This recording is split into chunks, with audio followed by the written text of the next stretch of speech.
My sister falsely accused me of stealing her BF, got me kicked out at Christmas. So I used her own lies to expose her and take back my home. The house I grew up in wasn't grand, but it held the sun just right. I remember how the morning light used to spill across the worn hardwood floors in the living room, catching dust motes dancing in the air like tiny, silent fairies. It smelled of lemon polish, my mother's baking, and something else, something like unspoken words and carefully managed tension. For years, I told myself that scent was just family. Now, I know it was the smell of secrets. My name is Olivia. I've always been the quiet one, the responsible one, the one who smoothed over my older sister Kate's dramatic outbursts, the one who mediated arguments, the one who learned very early on that my needs came second, or maybe third, to keeping the fragile peace. Kate, she was the storm, the center of every weather system in our home. Beautiful, vibrant, but with an undercurrent of something fierce and possessive that could erupt without warning. And I was the anchor, so I thought, the one holding everything down. The biggest secret I held, the heaviest weight, was the down payment for this very house. It was 5 years ago. I was barely 19, fresh out of high school with a small inheritance from my grandmother, money she'd specifically earmarked for my education, my future. But my parents were on the verge of losing the rental we were in. Kate was having a particularly difficult time, and they insisted a stable home, this home, was the only thing that could save her, save us. I can still feel the weight of my mother's hand on my arm, her eyes filled with tears, her voice laced with a potent mix of desperation and guilt. We can't lose this house, Olivia. Kate needs this stability after, well, it's an investment for all of us, darling.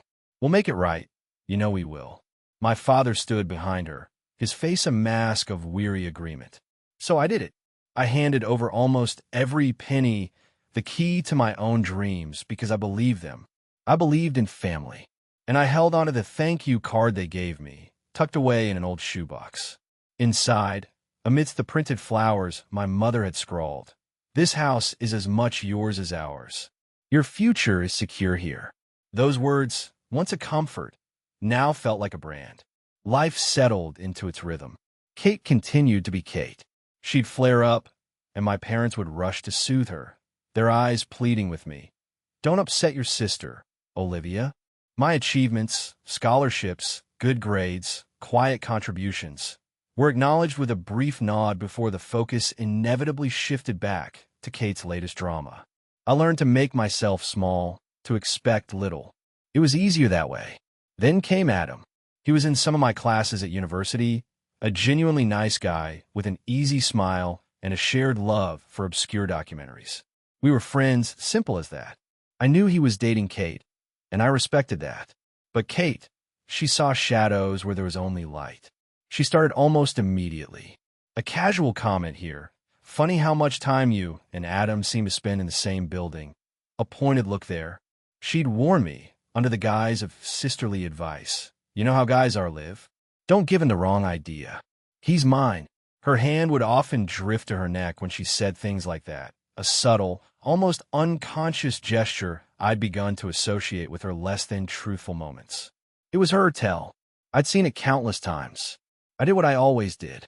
I pulled back. I avoided Adam when I could, kept conversations strictly academic, felt the familiar, bitter taste of resentment being swallowed down for the sake of peace. It was exhausting, living life through the filter of Kate's insecurities. One Tuesday evening, the storm clouds gathered. I had a late seminar, and by the time it finished, it was dark and drizzling. My bus wasn't due for another 40 minutes. Just then, Adam pulled up. He was heading to our house. Kate had invited him for dinner. "Need a ride, Olivia?" he asked, leaning over. "Looks miserable out here." My internal alarm bells clanged. "Kate, don't do it." But I was tired, so incredibly tired down to my bones. The thought of waiting in the damp chill felt unbearable. "Are you sure it's okay?" I asked, hesitating. "Of course. Silly to wait in the rain when we're going to the same place." "Hop in. It's just a ride," I told myself. Nothing more. I got in. We talked a little about the seminar, the upcoming midterms. I think I dozed off for a bit, lulled by the rhythmic swish of the windshield wipers and the low hum of the engine. It was innocent, completely, utterly innocent. But innocence meant nothing in our house. As we pulled into the driveway, I saw the silhouette in the living room window. Kate. My stomach plummeted. We walked in, shaking off the rain. "Thanks again, Adam. I'm just gonna head up," I said, desperate to escape. But I wasn't fast enough. "Olivia." Kate's voice was sharp, cutting through the quiet house. I turned. She was standing at the bottom of the stairs, her eyes narrowed. Adam stood beside me, looking confused. "Why did you two come home together?" Adam immediately started. "Oh, I just saw Olivia at the bus stop, Kate, and it was raining, so—" "I wasn't asking you, Adam." Kate snapped, her gaze fixed on me. "Why were you with my boyfriend?" Her hand went to her neck. "Kate, it was just a ride," I said, my voice barely a whisper. "It was late, it was raining. A ride." She laughed, a short, ugly sound. "Is that what you call it now? Trying to sneak around behind my back? You've always been jealous, haven't you? Always wanted what's mine." "That's not fair, Kate." Adam cut in, stepping forward. "She didn't do anything. Stop defending her." Kate shrieked, whirling on him. "Why are you always defending her? Are you sleeping with her? Is that it?" My parents rushed in, drawn by the shouting. "What's going on?" "Kate." "Darling, what's wrong?" my mother asked, her face etched with immediate concern for Kate. "She's trying to steal Adam." Kate pointed a shaking finger at me. "She's throwing herself at him." "Olivia." My father turned to me, his expression not questioning, but accusing. "Why would you upset your sister like this?" Tears welled in my eyes. I just had a ride home. It was raining. My voice sounded pathetic, even to my own ears. "Go to your room, Olivia," my mother said, her voice firm, her arm around Kate's shoulders. "Just go. You know how she gets." They didn't ask if I was okay. They didn't question Kate's wild accusations. They just saw Kate's distress and my presence as the cause. Adam looked shocked, horrified. I turned, unable to look at any of them, and fled upstairs, the scent of secrets and betrayal choking me.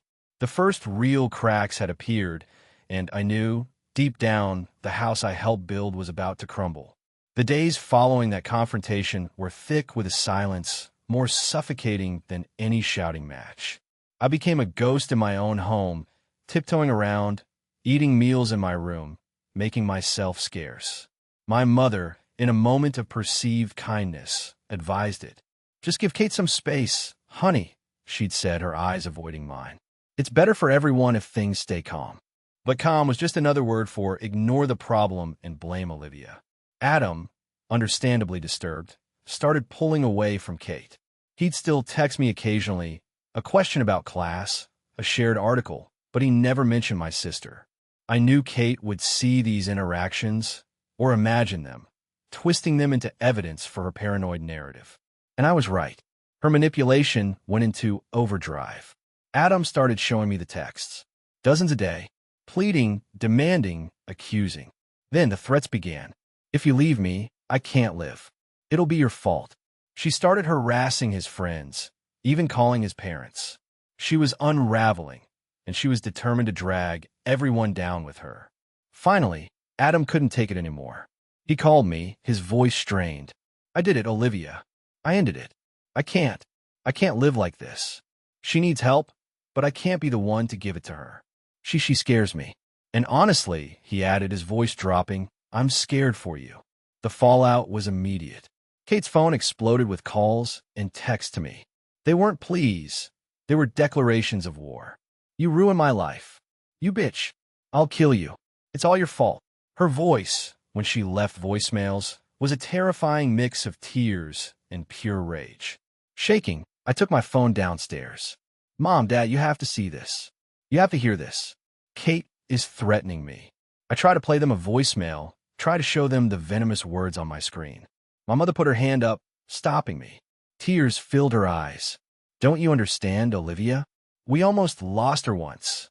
She was referring to a murky, vaguely referenced incident from Kate's teenage years, an event always used to justify her behavior and demand infinite concessions. "We can't go through that again. You need to be the bigger person." "She's hurting." My father chimed in, his tone gruff. "She doesn't mean it. She's just lashing out because she's in pain. You're strong, Olivia. You can handle this. Don't add fuel to the fire by talking to Adam or making a fuss.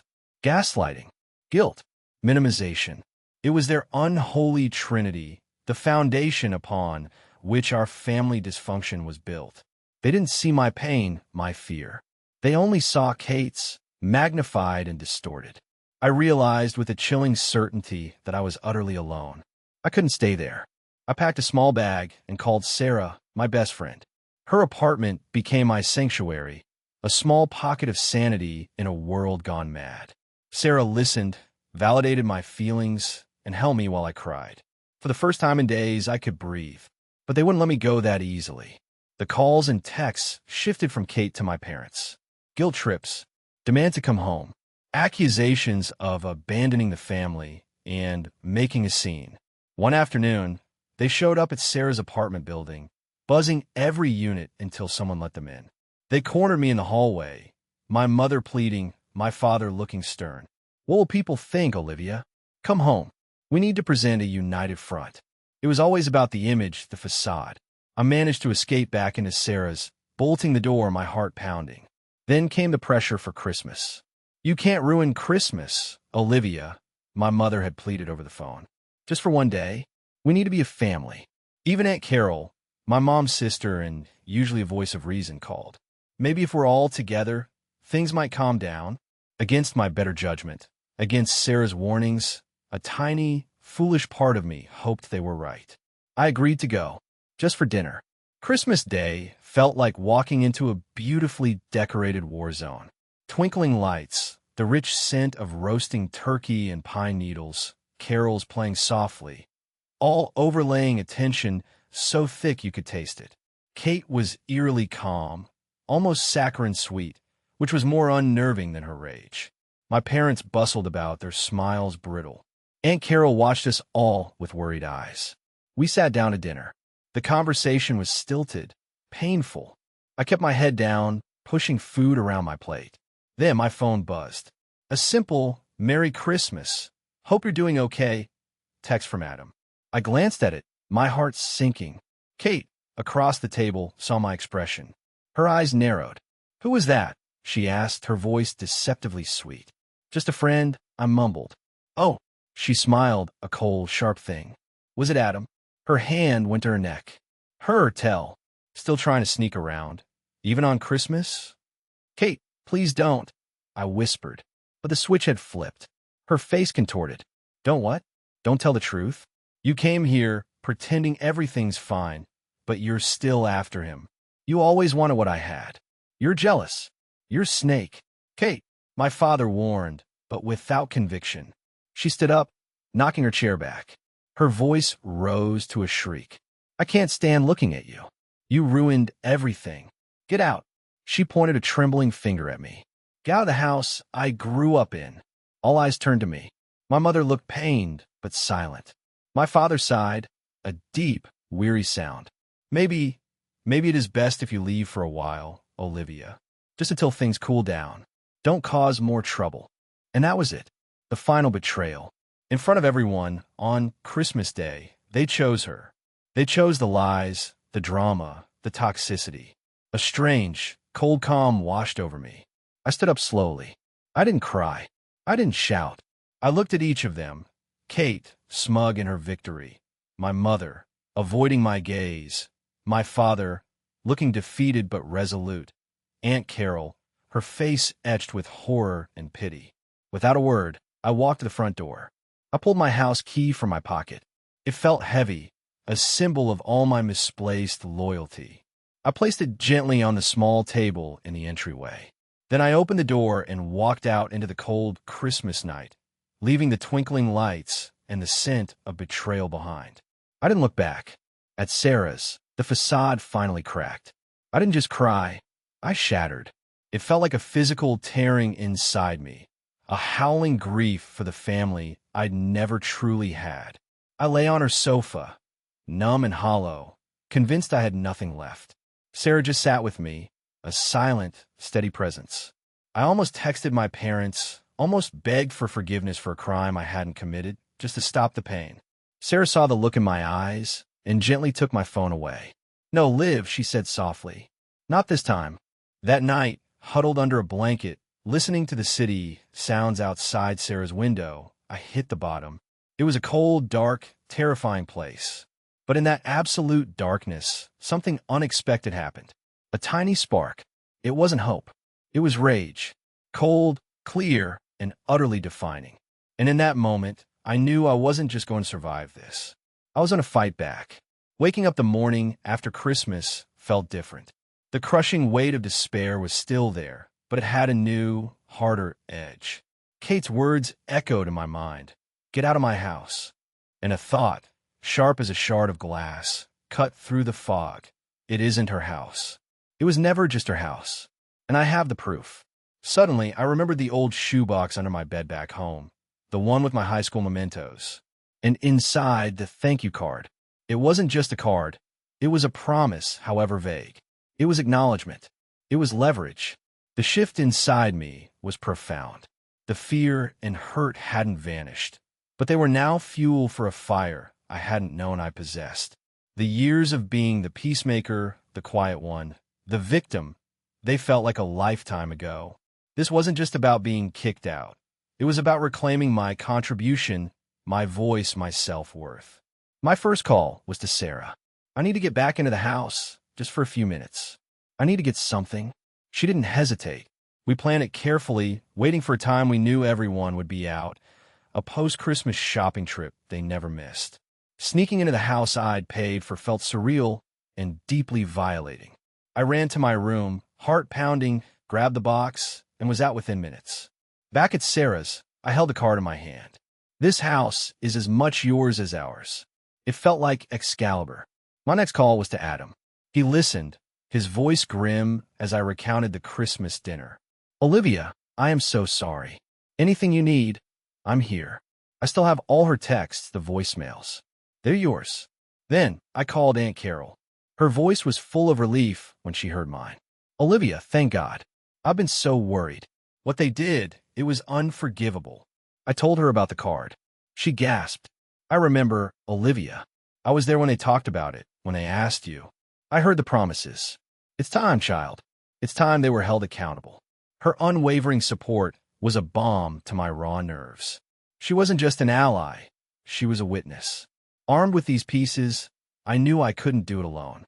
I spent hours online, researching family law and property disputes. I found Ms. Davis, a lawyer whose website spoke of fighting for fairness with a quiet strength that resonated with me. The first meeting was terrifying. I sat in her plush office, feeling small and overwhelmed. But as I laid out my story, showing her the card, the bank statements proving the transfer, and telling her about Adam and Aunt Carol, her expression shifted from professional courtesy to focused interest. "You have a strong moral case, Olivia," she said, her voice calm and reassuring. "And with this card and the bank records, we have a fighting chance for a legal one, too. It won't be easy. They will likely fight back, and it can get ugly. Are you prepared for that?" I took a deep breath. "Yes," I said, my voice steadier than I felt. "I am." Ms. Davis sent the first official letter. It outlined my claim, my contribution to the down payment, and my rightful equity in the property. It proposed a buyout or a forced sale. The reaction was swift and predictable: panic. My mother called, sobbing, accusing me of tearing the family apart. My father called, his voice booming with threats and accusations of greed. Kate was silent, which was perhaps the most unnerving response of all. Then came their blunder. Desperate to consolidate their position, they tried to refinance the house. Perhaps they thought my claim was a bluff, or that they could rush it through before I could act.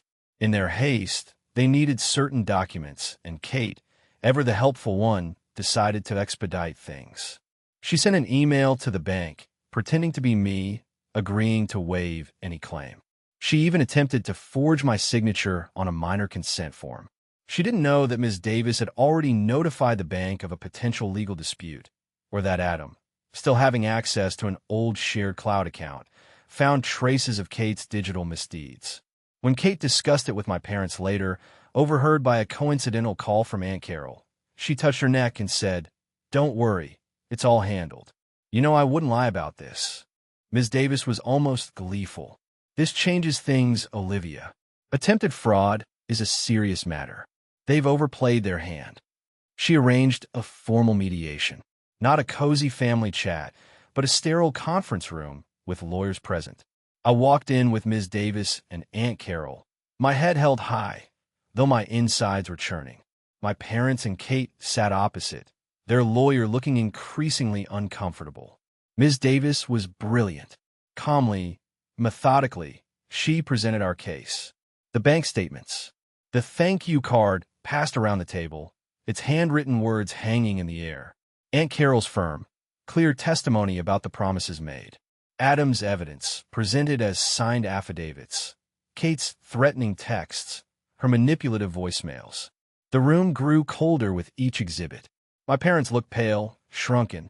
Kate, however, started to vibrate with barely suppressed fury. She tried to deny, to deflect. She's making it all up. She's jealous. Adam was obsessed with me. Her hand flew to her neck. Then, Ms. Davis played her final card. She laid out the evidence of the attempted refinance, the emails, the questionable signature. Attempting to defraud a financial institution, not to mention your client's sister, she said, her voice dropping, carries significant consequences, both civil and potentially criminal. That's when Kate cracked. The mask didn't just slip, it shattered. Her face contorted into an ugly snarl. It's not fair, she screamed, slamming her fist on the table. It was supposed to be mine. She always ruins everything. I hate her. In that moment, everyone saw her for what she was. Not the fragile victim, but the raging manipulator. My parents stared at her, their faces a mixture of shock and dawning, unbearable horror. They couldn't deny it anymore. They couldn't protect her. The truth, in all its ugly glory, was finally out in the open. The game was over. The air in the mediation room crackled with the fallout. Kate's outburst had sealed their fate. Faced with irrefutable evidence and the looming threat of legal action for fraud, their lawyer quickly advised them to settle. There was no fight left in them, only the dregs of disbelief and the bitter taste of public exposure. The settlement wasn't quick or painless. Lawyers negotiated, paperwork was filed, but the outcome was clear. They had to sell the house.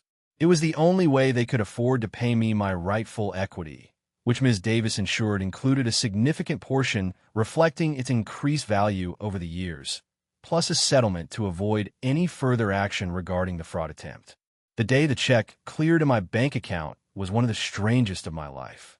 It was a huge sum of money, more than I'd ever imagined holding.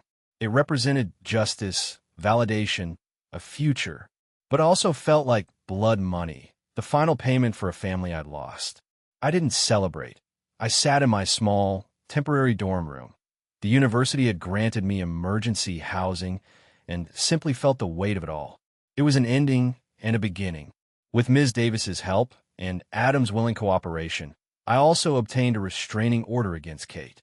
It felt extreme, but seeing the pure, unadulterated rage in her eyes during mediation, I knew it was necessary. Adam got one too. We weren't a couple. That ship had never even sailed, but we were allies, survivors bound by a shared, unpleasant experience. We supported each other in taking that step to ensure our safety. Then came the hardest part, drawing the lines. Kate was easy, no contact, absolute. Her number was blocked, her social media hidden. She was a black hole I refused to be pulled into ever again. My parents were more complex.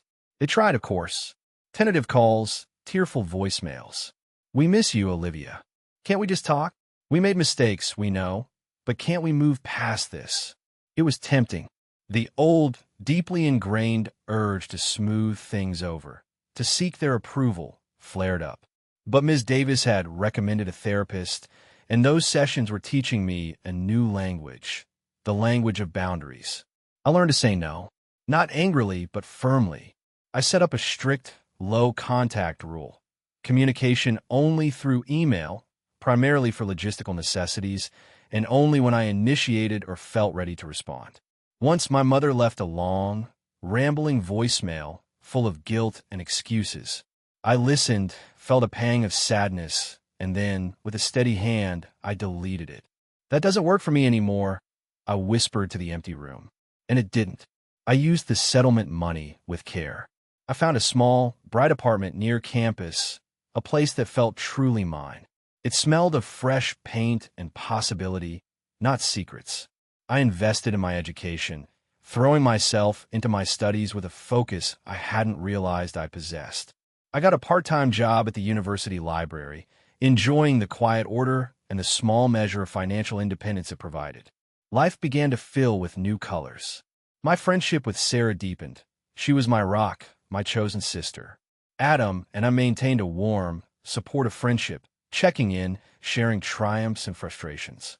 And Aunt Carol became a cherished presence. We'd have long lunches, talking about everything and nothing. She never pushed, never judged, just offered quiet understanding. These people, they were my real family. The one I was building, based on trust, respect, and genuine affection. There were holidays, birthdays.